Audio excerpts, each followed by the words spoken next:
Tidaklah seseorang merahasiakan sesuatu dalam dirinya, melainkan Allah akan menampakkan rahasia tersebut melalui raut wajahnya, melalui mimiknya, melalui lisannya, ketika dia keseleo lidah, ketika dia salah ucap, atau ketika dia spontan mengucapkan rahasia tersebut. Innal hamdalillah nahmaduhu wa nasta'inuhu wa nastaghfiruh wa na'udzu billahi min shururi anfusina wa sayyiati a'malina. May yahdihillahu fala mudilla lahu wa may yudlil fala hadiya lahu. Wa ashhadu an la ilaha illallah wahdahu la syarika lahu wa ashhadu anna Muhammadan 'abduhu wa rasuluh. Amma ba'd. Ya ayyuhalladzina amanu ittaqullaha haqqa tuqatih wa la tamutunna illa wa antum muslimun. Wahai orang-orang yang beriman, bertakwalah kalian kepada Allah dengan sebenar-benar ketakwaan, dan janganlah kalian meninggal dunia melainkan dalam keadaan Islam. Ayyuhal mu'minun, di kesempatan ini mari kita menyimak dan merenungkan bersama sebuah nasihat luar biasa dari seorang sahabat mulia yang dimana malaikat malu kepadanya, yaitu Amirul Mukminin Dzun Nurain Utsman ibn Affan radhiyallahu taala anhu, di mana diriwayatkan bahwa beliau berkata dalam sebuah untaian nasihatnya, ma asarra ahadun sariratan illa abdaha Allah ala safahati wajhihi wa falatati lisanihi.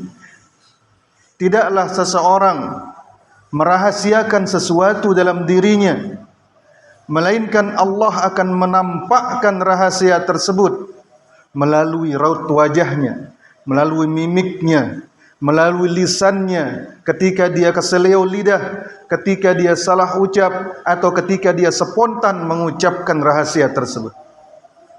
Dalam riwayat yang lain, beliau berkata, "Lau anna 'abdan dakhala baitan fi jawfi baitin fa admana hunaka 'amalan yushakun nas an yatahaddatsu bih."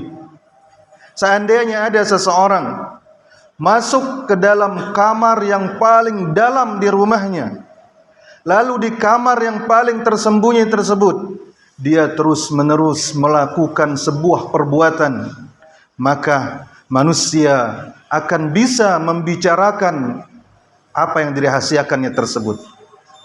Wa ma min 'amilin ya'malu illa kasahu Allah ridha 'amalihi. Setiap orang yang melakukan sebuah perbuatan, terbiasa melakukannya, maka Allah akan pakaikan padanya pakaian yang menunjukkan perbuatannya tersebut. In khairan fa khairun, jika baik perbuatannya maka baik yang nampak. Wa in syarran fa syarrun, jika buruk perbuatannya maka buruk yang nampak. Perhatikan ayyuhal mu'minun, nasihat ini agar kita bertakwa kepada Allah Subhanahu wa taala pada diri kita dalam setiap kondisi kita, terutama saat kita sendirian. Dan ini juga nasihat dari Utsman ibn Affan radhiyallahu taala anhu agar kita jujur dalam bermuamalah kepada Allah Subhanahu wa taala. Sama iman dan malu kita kepada Allah antara kita di tengah keramaian atau saat tidak ada orang yang melihat kita. Kita tidak akan selamat, demi Allah, kita tidak akan selamat di dunia dan di akhirat kecuali dengan sifat ini, yaitu jujur kepada Allah. Allah Subhanahu wa taala berfirman, "Hadza yaumu yanfa'us shadiqina sidquhum." Pada hari ini, hari kiamat, kejujuran orang-orang yang jujur akan bermanfaat bagi mereka. Lahum jannatun tajri min tahtiha al-anharu khalidina fiha abada. Mereka akan mendapatkan surga-surga yang mengalir di bawahnya sungai-sungai dan mereka kekal di dalamnya. radhiyallahu anhum maradu an. Mereka ridho, Allah ridho kepada mereka dan mereka ridho kepada Allah. Dzalikal fawzul azim, dan itulah kemenangan yang besar. Ketika seseorang berusaha merahasiakan sebuah rahasia pada dirinya, maka Allah akan menampakkannya. Terutama ketika dia terus-menerus melakukan rahasia tersebut, sebagaimana diisyaratkan oleh Utsman bin Affan radhiyallahu taala anhu. Inilah rahasianya. Kenapa rahasia wanita yang merayu Nabi Yusuf alaihissalam, padahal sudah dipesan oleh tuannya, Yusufu a'rid an hadza, Yusuf rahasiakan ini, karena ini adalah aib keluarganya. Kemudian istrinya pun diperintahkan untuk istighfar. Tapi kenapa satu kota mengetahui rahasia tersebut, bahkan dibicarakan oleh para wanita? Sebagian ulama menyebutkan penyebabnya adalah karena wanita ini tidak berhenti merayu Nabi Yusuf. Akhirnya rahasianya menyebar kemana-mana. Mari perhatikan apa yang Allah firmankan kepada Nabi Muhammad SAW tentang orang-orang munafik. Allah Ta'ala berfirman, "Walau nasha' la'araynakahum fala'araftahum bisimahum wa la ta'rifannahum fi lahnil qaul." Allah berfirman, wahai Muhammad, seandainya kami berkehendak, kami akan tampakkan orang-orang munafik ini bagimu, sehingga engkau akan mudah mengenali mereka dengan tanda-tanda yang ada pada diri mereka, bahwa mereka inilah munafik. Dan engkau pasti akan bisa mudah mengenali mereka dari kiasan-kiasan ucapan mereka, dari ucapan mereka sendiri mengungkapkan siapa mereka sebenarnya. Orang yang munafik adalah orang yang menyembunyikan kekufurannya, menampakkan keislamannya.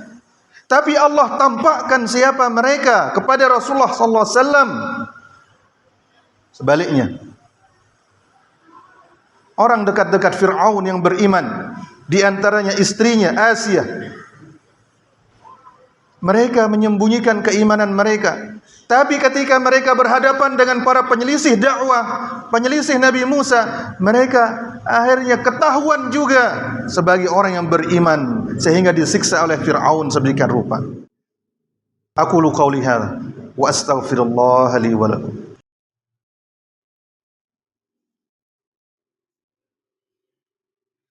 Alhamdulillahi rabbil alamin wal 'aqibatu lil muttaqin. وأشهد أن لا إله إلا الله وحده لا شريك له وأشهد أن محمدا عبده ورسوله أما بعد. أيها المؤمنون, apa yang bisa kita lakukan jika seperti ini yang terjadi pada kita?